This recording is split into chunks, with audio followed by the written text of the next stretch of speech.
Hello, everybody, and welcome back to another episode of Watching the Box's Fantasy Basketball Podcast, hosted by #basketball.com, your home for the very best fantasy basketball tools and writing on the entire internet.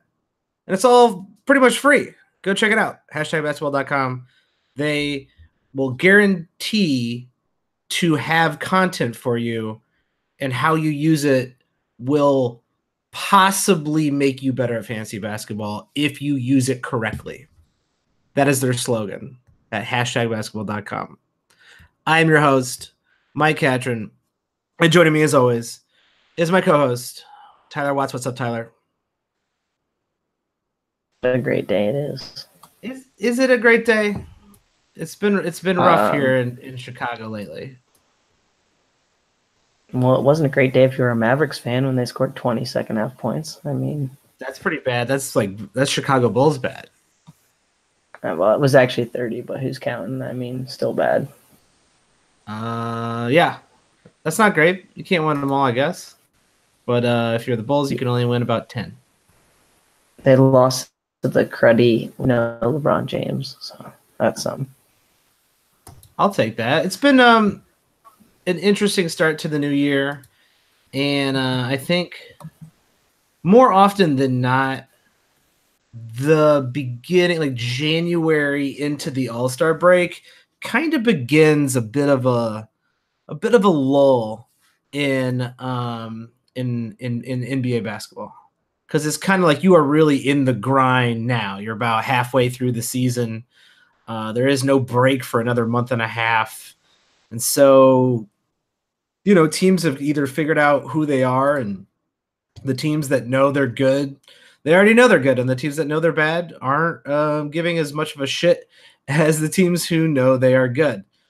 Even in the West, which is basically 13 teams trying to compete for a playoff spot, you're starting to see the cream rise to the top. And it's a little surprising that the Nuggets are part of that cream, along with the Thunder and the Clippers. And so at this point of the season, I think personally, I like to turn to the teams at the other side of the standings.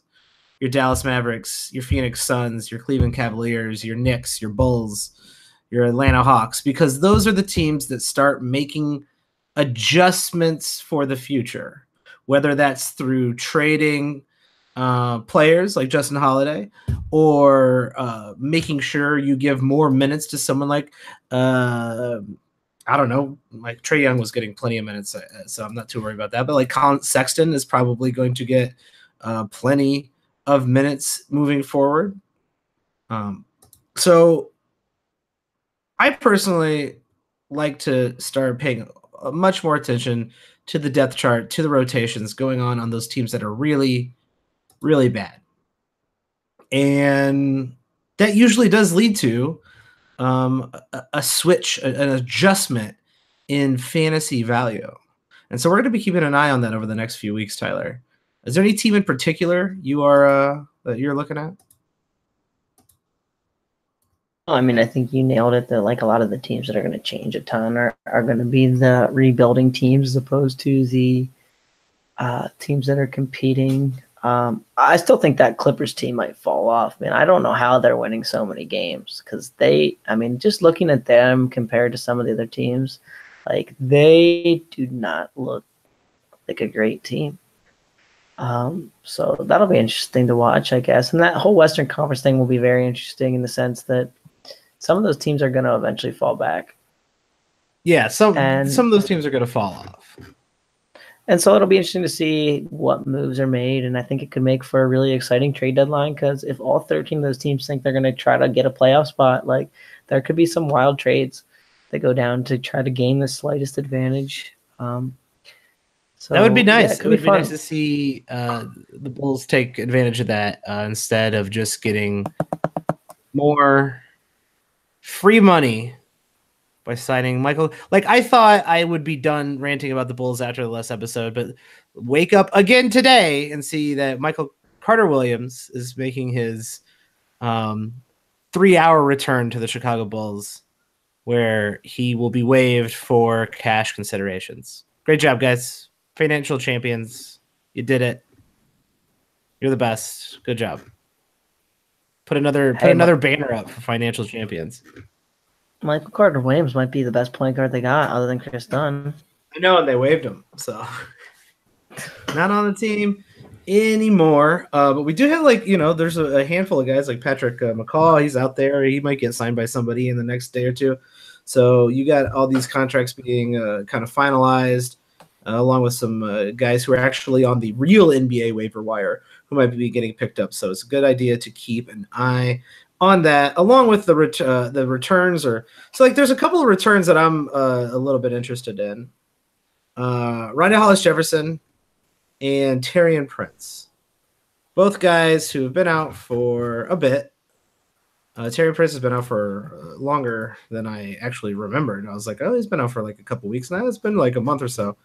Rondé Hollis-Jefferson, he's only been out for a week or so. But I'm going to be keeping an eye on those two players as potential second half turnaround players that people have probably forgotten about already. A lot of those players, I think, starting to come back. I mean, we see this kind of every year. And then there's some guys where we still have, like, no idea about, like Isaiah Thomas. And I mean, there's numerous players where, like, they're just never really given a timetable. And at this point, you got to think maybe they're not going to come back at all. Yeah, like Karis LeVert, another player who could be coming back at the end of this month. Hopefully, I'm not gonna bet on it because we've seen Kent Bazemore's injury linger. Will Barton still hasn't played. Like, so nobody knows what's going on there. Robert Covington out for a while, so these injuries could be devastating to your season. And the annoying thing about the Barton one is he keeps saying, like, oh, in about a week he'll be back, and about a week he'll be back, and about a week he'll be back. I swear Malone said that like 4 times now. I think he said it for about a month and a half at this point, maybe 2. Yeah, so there's quite a few of those guys this year, which is a little weird, a little suspicious. It feels like Eric Gordon's been out a little longer than I thought. Same with Alan Crabb. All those guys are pretty good to keep an eye on, but like, don't let someone who's going to be out for a month and a half cost you a playoff spot. So like, you're gonna have to part maybe with Robert Covington. Maybe if you got Kevin Love, I mean, and you were hoping he would be coming back soon. It sounds like he might not be back for the rest of the year. And with as bad as Cleveland is, I don't know why he would be. The only thing is he might come back in February and try to get traded. But they just signed him for that huge extension. So, and he's 30? Since like the extension goes from like his age 31 season to age 35. So it would have to be the right kind of team. Yeah, we will see. I also want to give a quick shout out to the safety of Enes Kanter. He will not be going to the London game due to the horrible authoritarian regime in Turkey. Shout out to our Turkey listeners. But be careful. It's not going well over there when NBA players are being threatened. And apparently Hito Turkoglu is involved with this. Like, Hito Turkoglu is part of the government in Turkey. So like this geopolitical situation has spilled over into basketball. And that's a shame because we use sports to escape this kind of stuff. And apparently these days there is no escaping. But shout out to Enes Kanter for staying safe because he's a great guy. I like Enes Kanter a lot, and I wish him the best. And I also wish Fizdale would play him more minutes and start him a little bit more. That would be freaking great. Fizdale, worst coach in basketball. Jim Boylan give him his run for his money. Fizdale, I'd rather have Fizdale than Jim Boylan. 10 out of 10 times. Good luck, at least in Boylan's rotation, figure out who's going to play. That's true. That's fair. So yeah, just do pay attention to the fact that Enes Kanter will be sitting for the London game when you are setting your lineups for the rest of the week.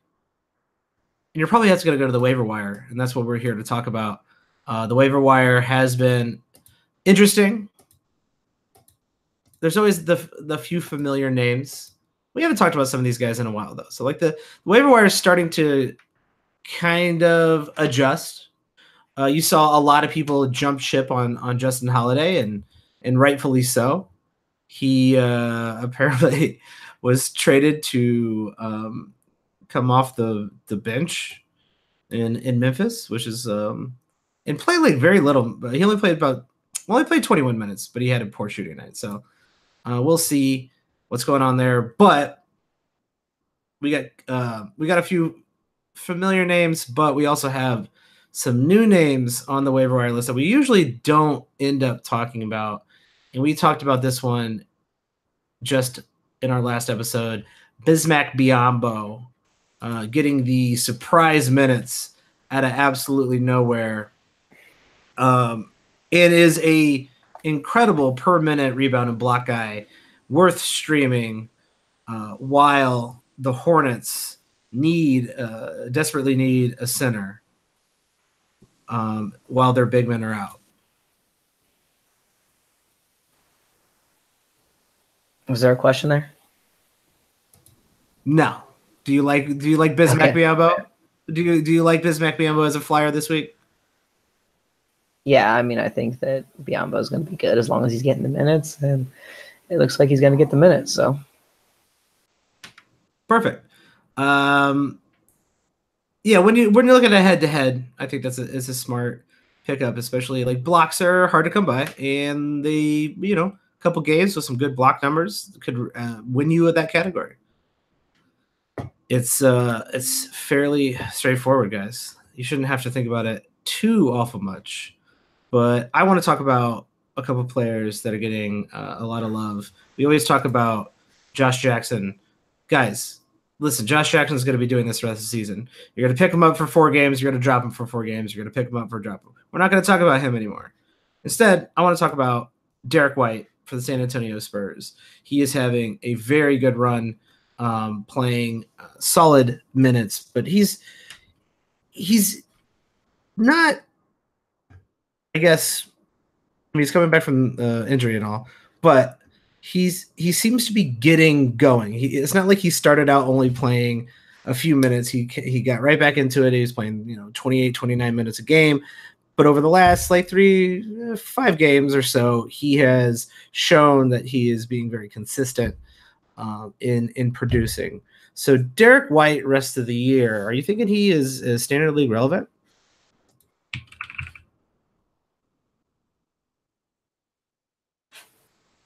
now, see, that's a question I had to think about. So I'm a little bit worried about the whole Pop situation and limiting his minutes. A little bit concerned that he doesn't do a lot other than steals and blocks, which are good, right? But at the same time, you're going to need a little bit more than that. And I just don't know that that's going to be there. And we talked about this a lot, right? Even when Derek White was first getting picked up, that I still maybe don't really know what a Derek White is for fantasy. Yeah, we don't have a lot of terribly compelling track record for him. It's probably the most socially acceptable way of saying that. I don't know what to make of him either, but what I will make of him over the last 4 or 5 games is that he's worth owning. He's worth picking up and rostering, I think, on any standard league team, just as a flyer. He's getting close to starters minutes, and he is playing well. And so at the very least, you're riding a hot hand. And then at the worst, you are going to have to drop him here after he doesn't perform for the next 2 games. So I'm willing to bet on, while Pop's minutes are going to probably, hover him around 27, 28 minutes, they do need him to play a role on this team. Obviously, that field goal percentage, unsustainable for sure. But if he's playing well and they're going to need him, and you trust the development of from a coach like Greg Popovich, I think it's a pretty good pickup to go with this week. in daily leagues, like it's fine, and he's probably just more of a streamer to me. And in weekly leagues, it's going to be hard to roster him because he's going to play point guard, and he doesn't give you like many assists at all. Like he may give you 3-4 a game. Now he does do some other things, right? He's an okay rebounder. He's actually, his steals and blocks are pretty good. I don't really think he's going to score that much because he's getting these, 15, 16, 17, 18, 19 point games on 60% shooting. Like he's probably more of a 46, 47% shooter. So that's probably like, which is okay, but in a standard league, that's not really going to help you. No. It's not going to hurt you, right? But it's not going to put you over the edge. I do think he is fantasy standard league relevant. If not for his hot streak being definitely relevant, but probably once that wears off, he is, like you're saying, a streamable player. And hey, there's always a market for a streamable player. So if he fits your build, he fits your needs for the week, he might end up playing a game or two that pushes you over the edge in a category or two, and that's all you needed. So I like the idea of taking a flyer on him while he's hot, and then using him as a streamer further down the road. Let's talk about another player here. We mentioned Jeff Green with the injury to Markieff Morris. I always forget which Morris it is. I had to do a quick check on that. Old Markieff, he is going to be injured for the next handful of weeks. So Jeff Green will definitely be getting playing time and playing time in the mid 30s with minutes per game. Is worth streaming. Is Jeff Green a world beater? No, not so much. But we talked about him a little bit in the last episode. So I'd rather talk about this guy. I'm very surprised to see him on this list. And on top of that, there are a lot of drops and a lot of ads for this player, both, which is pretty rare. Usually you're dropping a guy and add a guy. Very rarely are half the people dropping and half the people picking up. And this is DeMarre Carroll. DeMarre Carroll has had a great streak of games over the end of December into January.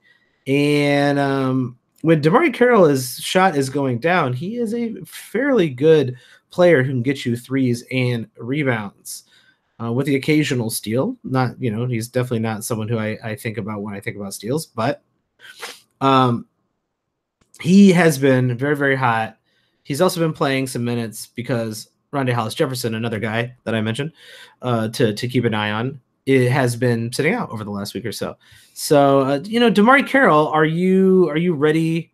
Are you going to continue to ride him, Tyler, or do you think this is kind of a Rondé Hollis-Jefferson absent type of performance?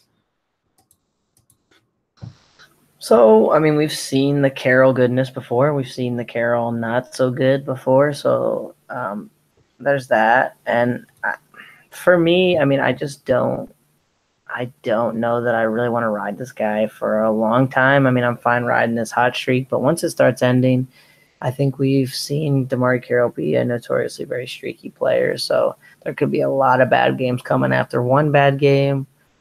He's probably more in that streamers class for me too. Like, I don't really think I want to pick up and hold DeMarre Carroll in a standard 10 or 12 team league.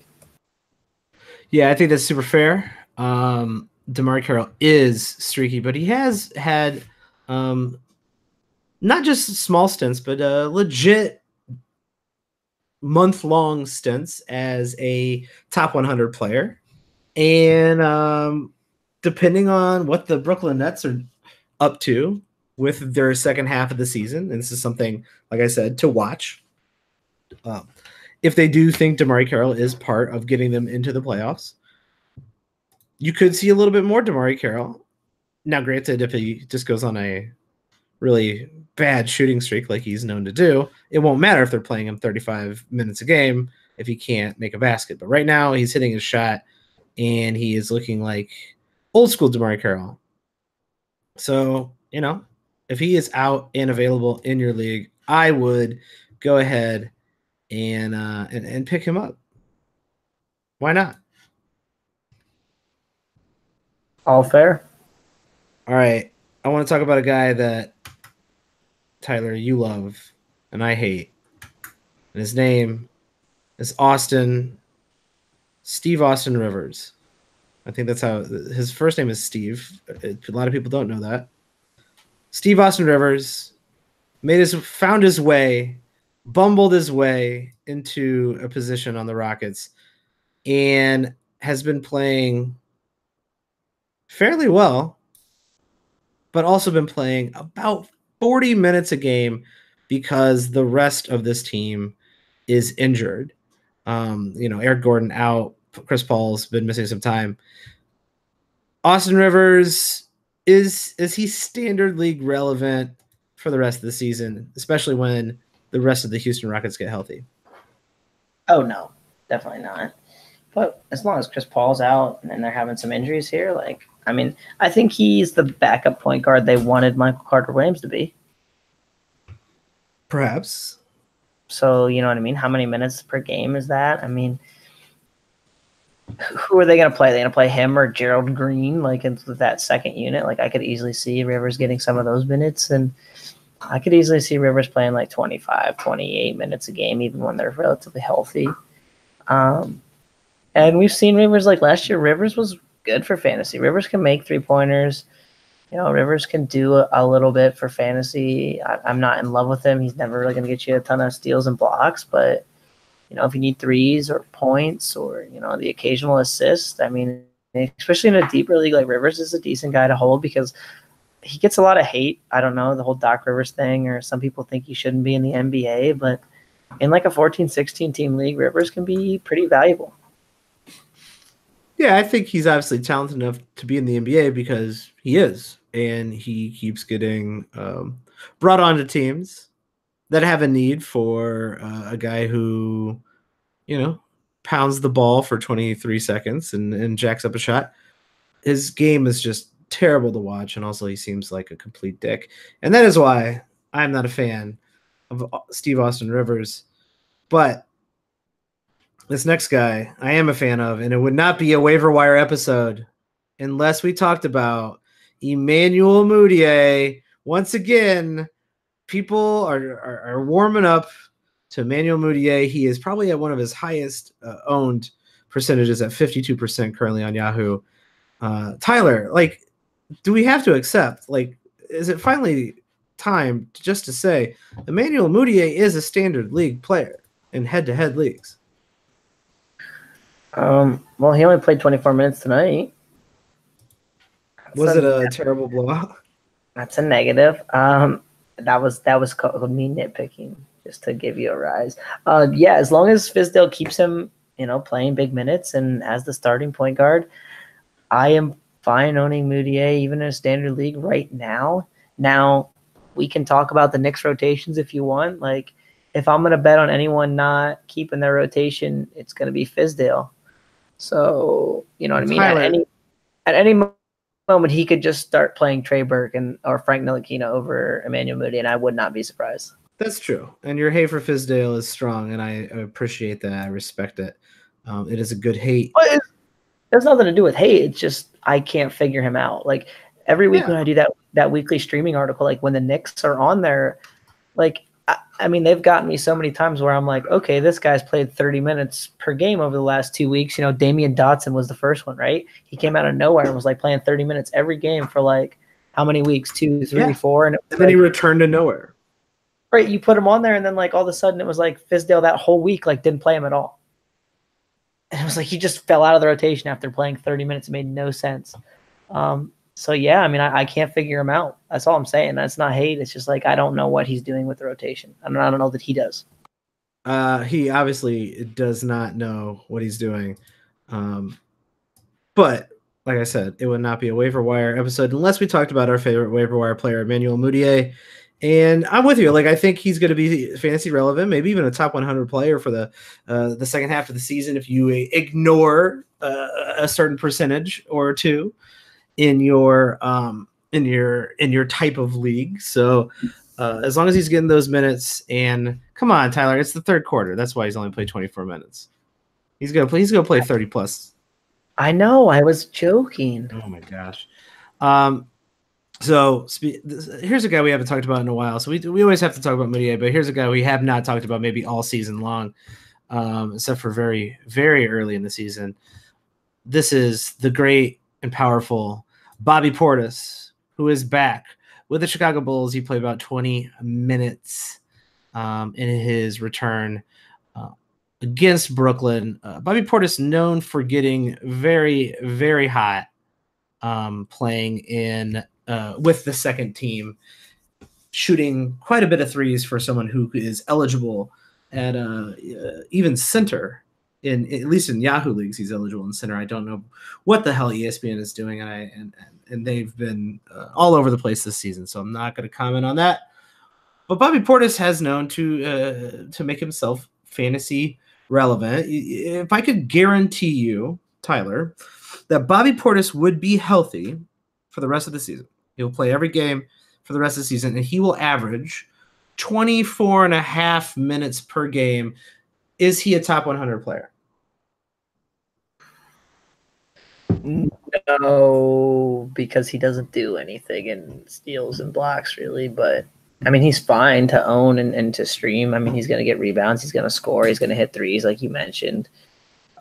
That's a fine big man to even hold on your roster if you need those things. But I don't think that the lack of steals and blocks probably keeps him out of the top 100. I think you're right. Actually, I don't think Bobby Portis playing bench minutes, which is what he is going to do, will unless Jim Boylan decides for some reason to sit Lauri Markkanen and Wendell Carter Jr. for the rest of the season because they missed a rotation or something. Unless he's that terrible of a coach, Bobby Portis is probably just going to play bench minutes. But let's say Wendell Carter Jr. or Lauri Markkanen, heaven forbid, end up missing the rest of the season, and Bobby Portis is going to play 33 minutes a game. Obviously, we're more interested in him, but is he a top 100 player? I think it gets close. Yeah, probably, and a lot of that would depend on. I mean, I think I'll say fringe top 100 in the sense that I think it would depend on some fungibility of what other guys are hurt and who's playing those other minutes for other teams. You know what I mean? Like just some things we can't tell. At 33 minutes a game, though, he'd be close. I don't think he's a top 50 player, though. You know what I mean? Like I think he's 80 to 100, somewhere in there, 70 to 100. Yeah, he's like I'd say he's like a poor man's Julius Randle who could hit threes. Kind of a scorer, gets the rebounds, hits threes, but doesn't do anything else. It's actually, he might be more of a almost Julius Randle when you think about it. I know you're a Julius Randle hater, but he's having a very good year.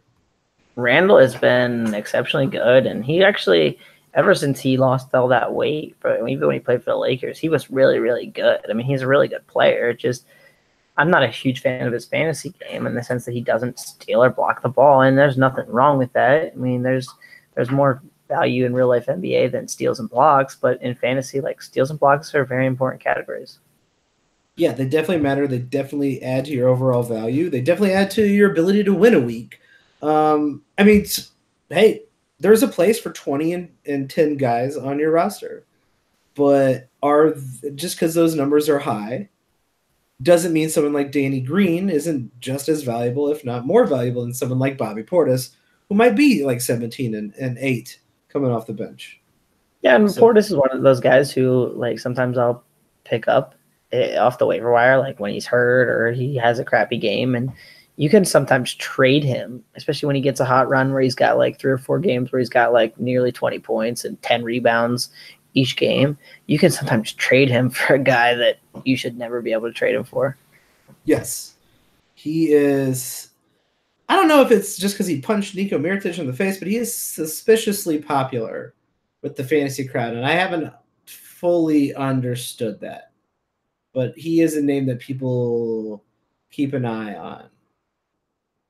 Probably a combination of youth in 3-point shooting from a big man.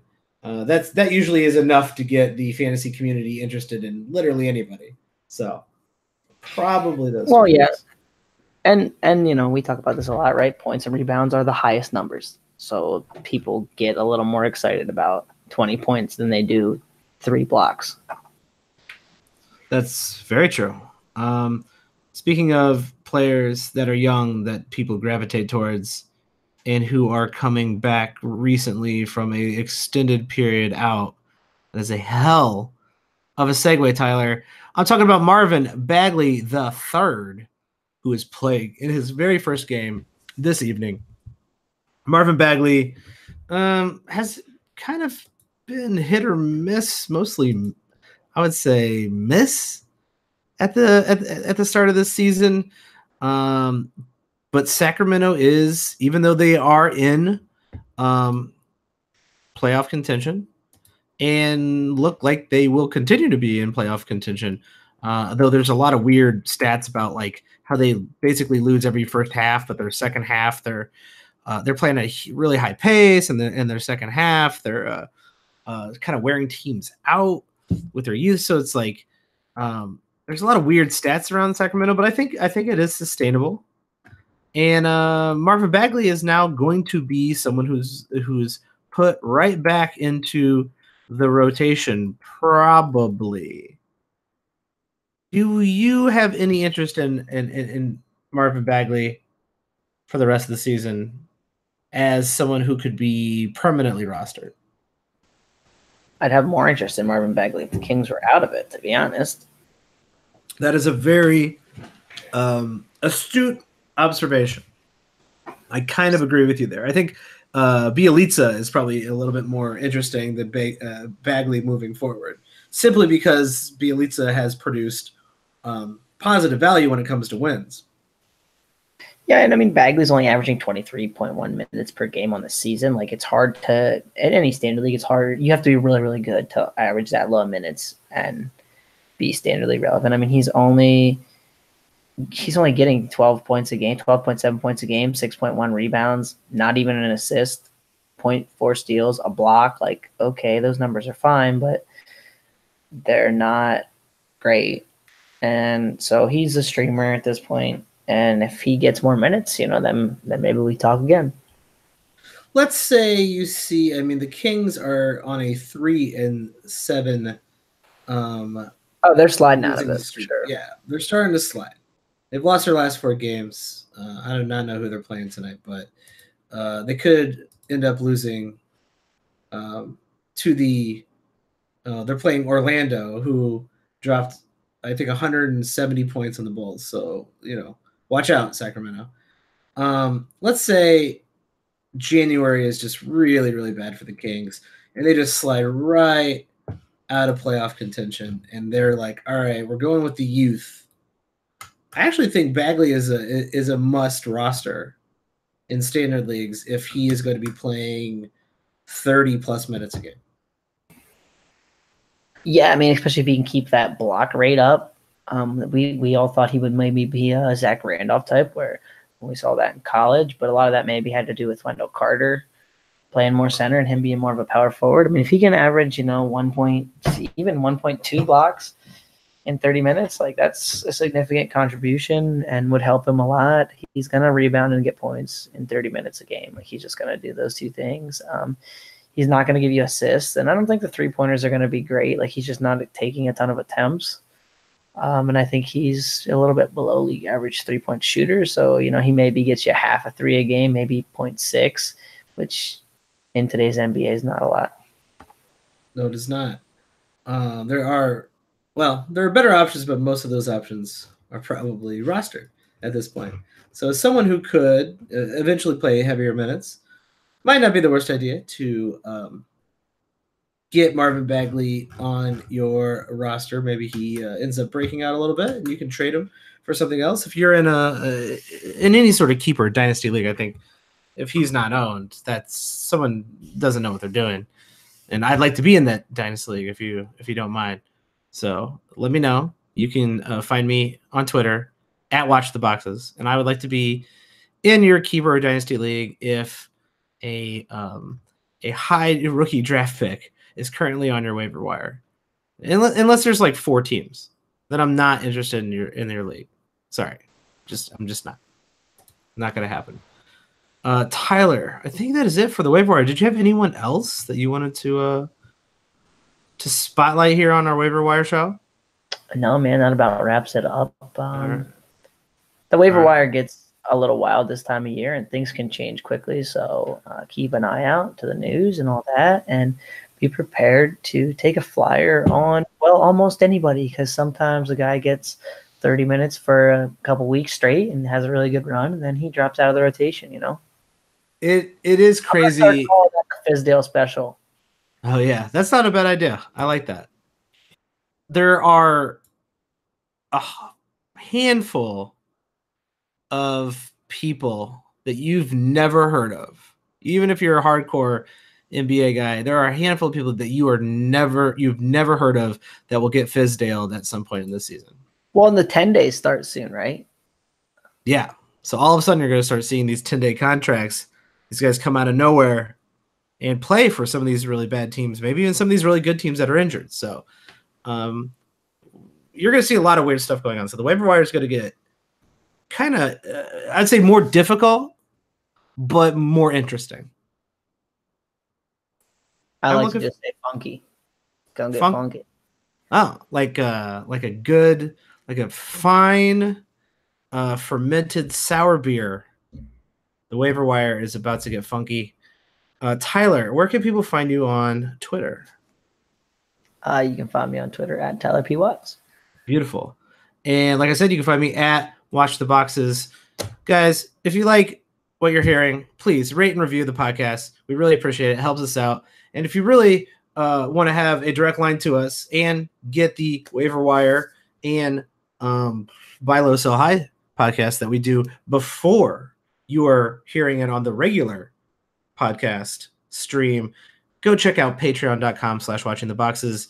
All our subscribers do get access to these podcasts a little bit early, and also exclusive access to me and Tyler to help shape the show, give feedback. Maybe you have questions about your league, your upcoming keepers, your dynasty. Maybe you're in the middle of one of the longest second chance league drafts, and you're already a subscriber. So shout out to you if you're already subscribing. Unless you are taking a very long time to draft, then still you're cool. I appreciate you guys supporting the show. That's what really means a lot to us. So as long as you're supporting the show, I'm cool with you. But still, guys in the listener league, in the second chance, because I blew it and I really screwed up and I need a second chance league. Let's get through this draft before the season's over. So if you're already a Patreon, shout out. If you want to be a Patreon, subscribe, patreon.com/watchingtheboxes, and we will see you next time.